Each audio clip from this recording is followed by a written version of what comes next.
Okay, good day, students. Thank you for attending this lecture. Okay, so hopefully maging cooperative tayo for our uh, activity for today. So, uh, in this lecture, we would like to review some topics and lessons in research. Okay?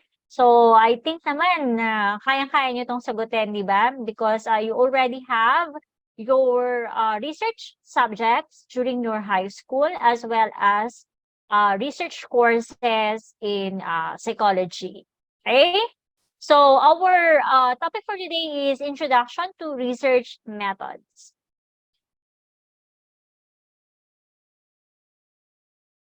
Okay, so for this lecture, our objectives are the following. So we would like to define research.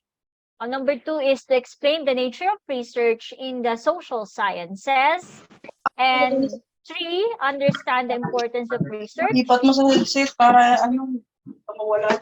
Uh, Please, Gaganap. there are Break.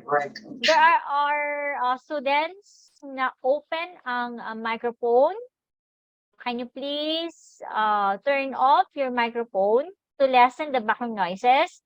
Okay, so for our online session for today, I would like to remind you that please maintain your microphone in okay, mode. And then please use the hands, ano yun, yung raise hand function, no, ng ating platform kapag ka meron kayong mga gustong katanungan o gustong i-contribute, no, sa ating lesson. Okay, and then kapag tinawag ko lang po ang inyong pangalan, tsaka lang po tayo mag-o-on ng ating microphone. Okay?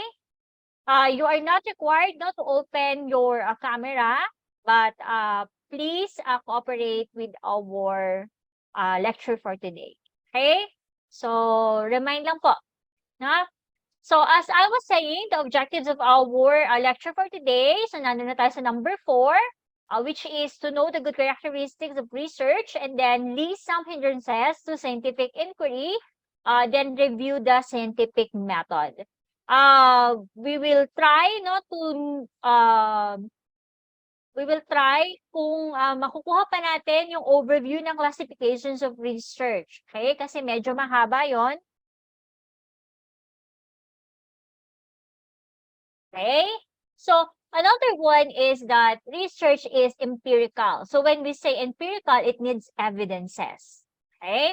And we can only truly say that the results of our study is the truth, no, o yung fact, if we can present evidences. Okay?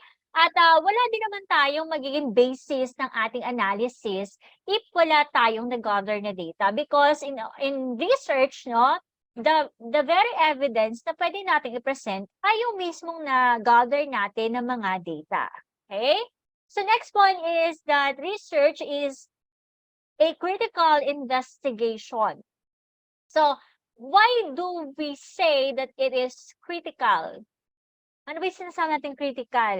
Di ba? Katulad ng halimbawa, critical thinking. Di ba? Ano, ibig sabihin, pinag-isipan mabuti. Di ba? Objective and reasonable. Okay? May line of thinking. Hindi tayo nagko-conduct ng research o hindi natin ginagawa yung proseso ng research dahil lang gusto natin. There should be a basis. Okay? There should be reasons. And then, the other word is that it is to test, no, hypothetical propositions.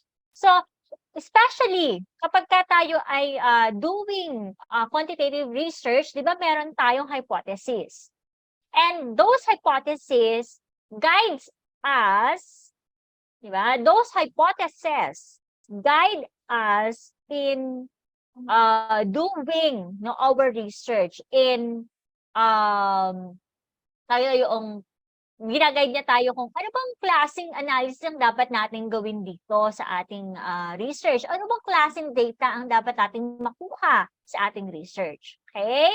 So, naglalagay tayo ng hypothesis at the start of our study, especially in chapter 1, not to immediately answer our research problems, but it only serves as a guide. Okay? So, na at the end, pwede nating i-refute o pwede nating patunayan base, no, doon sa ating na-gather na data at sa ating analysis. Okay? So, yan. So, the second one is the definition provided by Calderon and Gonzalez. So, they define research as a purposive, systematic, and scientific process of gathering, analyzing, classifying, organizing, presenting, and interpreting data for the solution of a problem, for prediction, for invention, for the discovery of truth, or for the expansion or verification of existing knowledge, or for the preservation and for the benefit or improvement of human life. So, makikita natin dito sa definition ni Calderon and Gonzalez na kumpleto na because we can see no na ano ba yung nature ng research? Di ba? Ang nature ng research ay ito ay purposive. Ibig sabihin ng purposive, may purpose, may goal. Okay? Ginagawa natin ang isang research dahil meron tayong goal. Okay? Nandiyan na rin yung anong klase, no, ang research o yung proseso ng research, di ba? Kasi nandiyan na yung systematic, scientific, yung gathering, analyzing, classifying, organizing, presenting, interpreting of data. And then, from that definition, we can also see the importance of research. Okay? So, ano ba yung mga words, no, na nagbibigay sa atin ng importance of research? Anyone? From this definition, ano yung mga nakita niyo mga words na nagsasabi ng ano ba yung importance ng research? Anyone? Miss, sige, tumawag tayo. Miss Eusebio? Ma'am, for the interpreting data for the solution of a problem, for prediction, for invention, and for the discovery of truth, or for the expansion or verification of existing knowledge po. Okay, so those are the words, no, na nagbibigay sa atin na ano yung importance of research. And these are all, or researches, no, in general, are done to improve the quality of human life. Because from this research, we can gain new knowledge, or we can produce new products, or we can even improve existing systems. Okay? So, di ba? So, makita natin napakaganda nung definition, no, ni Calderon and Gonzalez. Okay, so now we know what is research, and we even know from this the nature of research. Okay? So, now, what is research in the social sciences? Because psychology, no, bilang isang discipline ay kabilang sa social sciences. Ay sinasabi nga na psychology is a soft science. Okay? At talaga namang no, kasama sa social sciences ang ating discipline because nasa under tayo ng Department of Social Sciences and Humanities. Okay?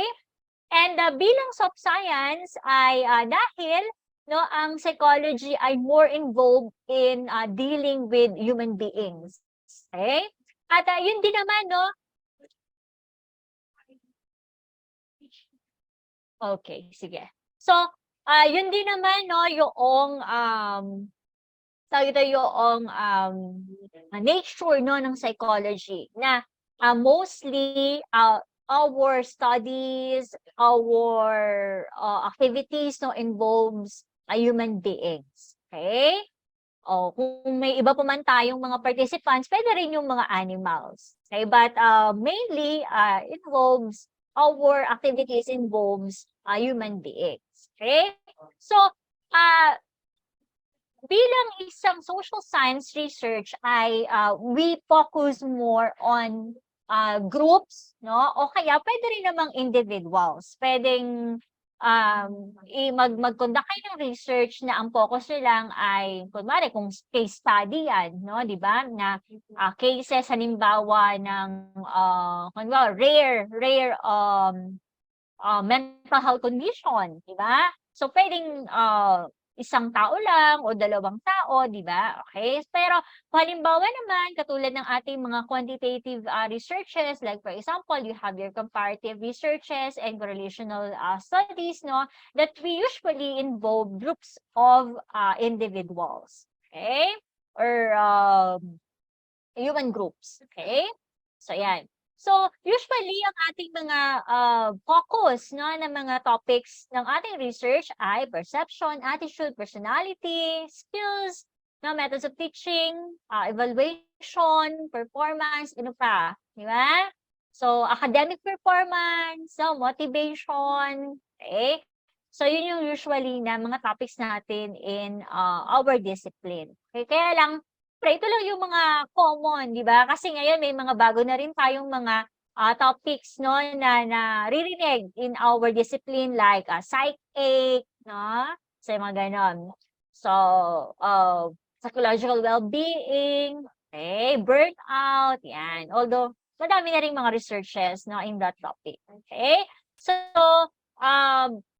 ito, no, yung, kumbaga, pagka nag-isip kayo ng mga topics nyo in your research is, ito yung sample, no, ng mga words, keywords.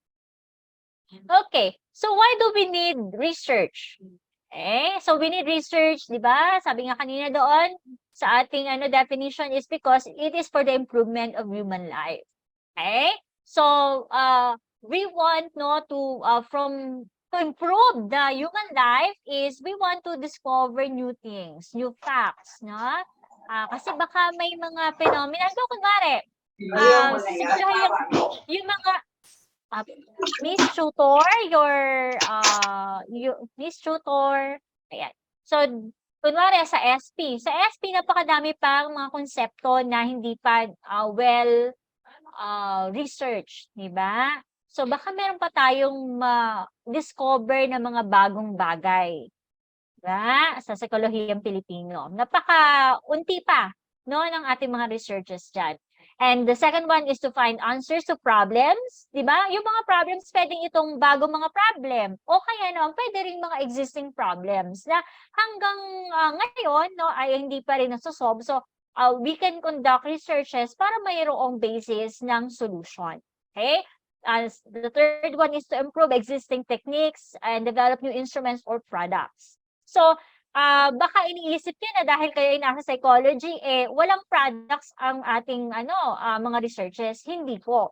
For example, if your research is test development, the scale that you will produce based on your test development research is a product. And if you only pursue to copyright it or patent, do the patenting, no, noong scale na yon, ay pwede rin kayong kumita, no, doon sa product na naging resulta ng research nyo. Okay? So, kaya, minsan, di ba, in-encourage kayo, halimbawa, dito sa school na, i-present mo yung research mo sa ganito, ipa-copyright mo yung na-produce yung scale. Di ba? So, kasi, hindi lang naman yan, kasi, di ba, iniisip natin, research, gagastos lang ako dyan, pero, ang totoo niyan, if you will present and you have citations on your research, if you will have copyright of the product ng inyong research, kikita rin kayo yan, may pera din kayo yan. Kasi kunwari nga, no, scale, yung copyright fees, di ba? So, yon. Okay. So,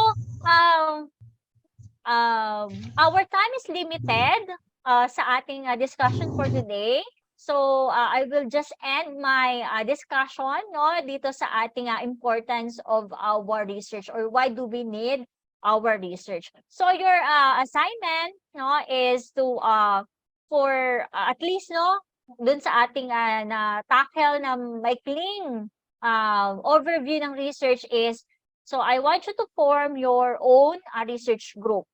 Okay? And then, ngayon pa lang, maaga pa lang, read different literatures. It could be research literatures or reference literatures on the your research interest. Okay?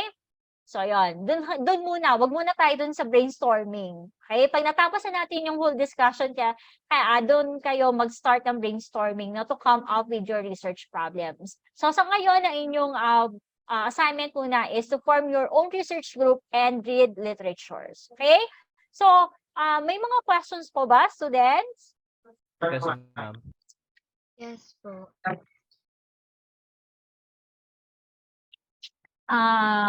Okay.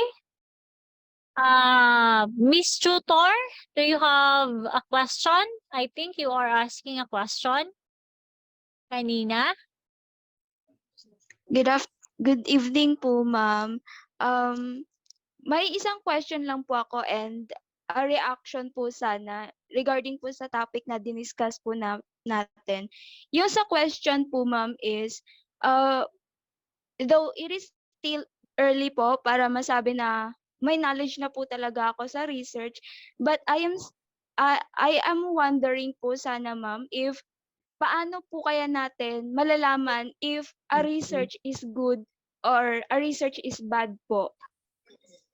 Okay. So, naririnig ako, Miss Tutor? Yes po, ma'am. Okay. So, there are several parameters to say that a research is good. Okay? So, number one, the research should be simple. Okay? Not really namang sinabing napaka-simple, but in a way na yung research ay madaling maintindihan. Okay? Hindi siya masyadong madaming variables, 'di ba? Yung halimbawa kunwari, gumawa ka ng research, meron kang agad 4 na variables, 'di ba? So parang napaka-complex naman nun. Okay? So you can start preparing a research plan that is simple enough. Okay? For example, a descriptive research which only has one variable, or a correlational research that only has 2 variables. Okay? So, yon. So, number 2 is that it is not too broad, but it is also not too narrow. Okay? So, ano bang sinasabi natin pagka not too broad and not too narrow? Ibig sabihin kasi, di ba, ng narrow ay napaka-kulong na kulong.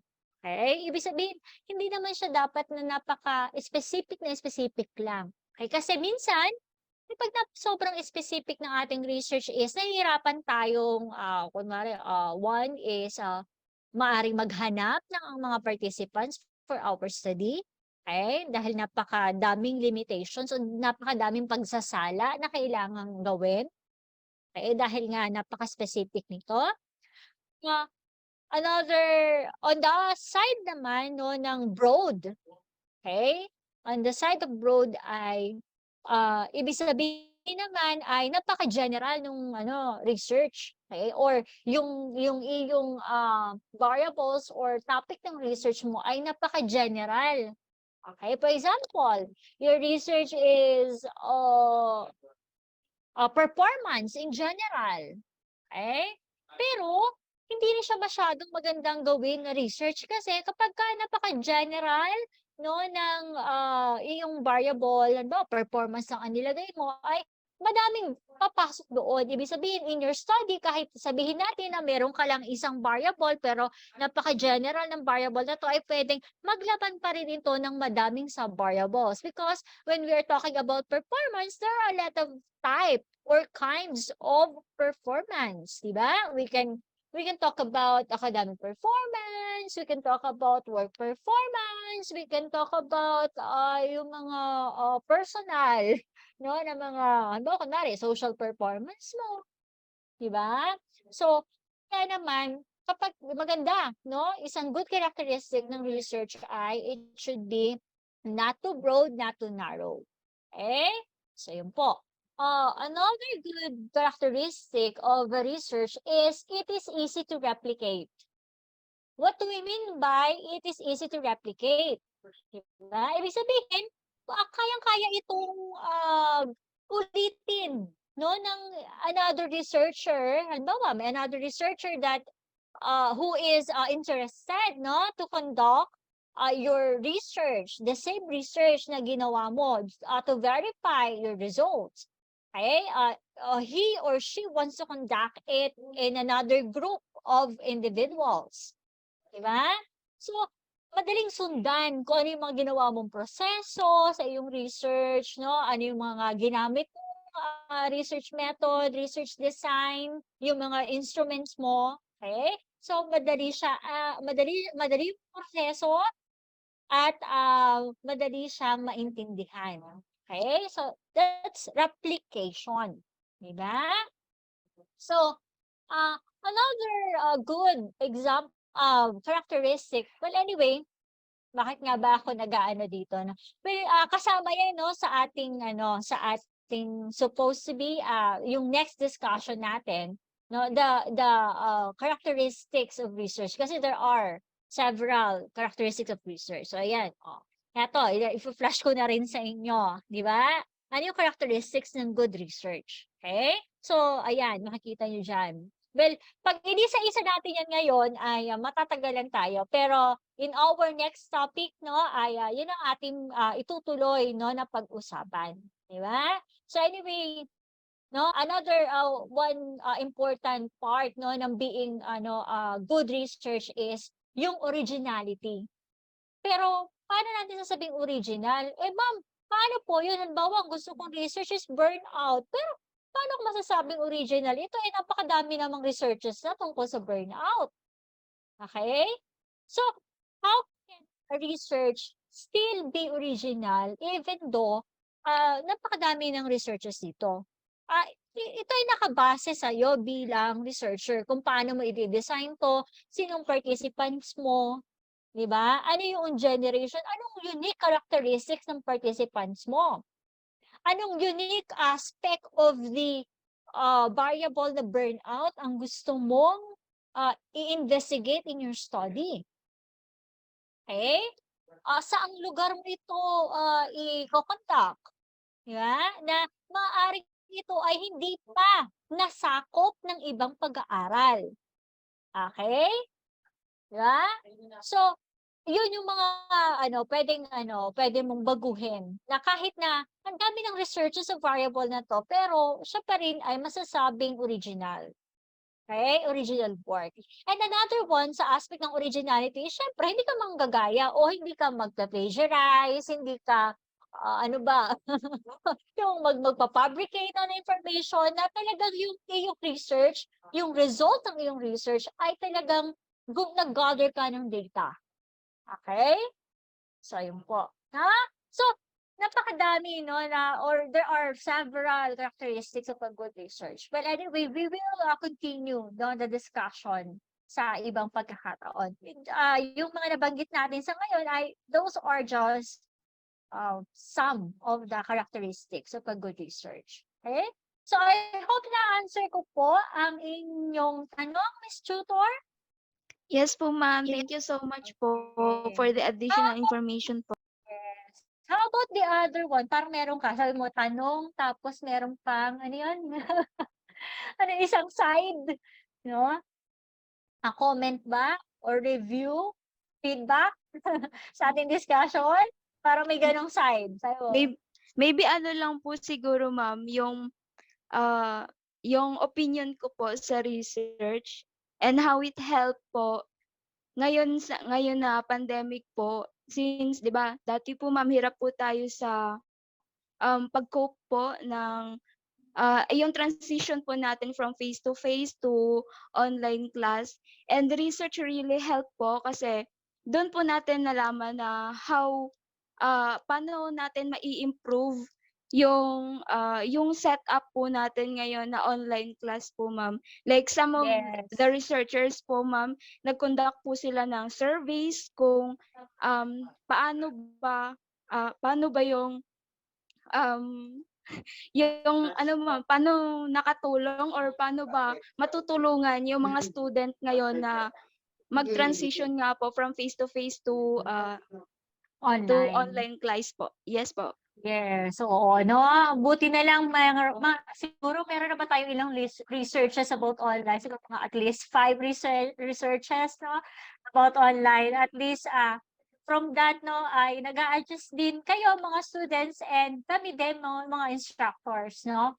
We try to incorporate yung mga findings and how we can handle, no, yung aming online classes. Paano pa namin mas mapapagbuti, o ano yung adjustment na maibibigay namin sa inyo, sa mga regular students, even with the working students, no?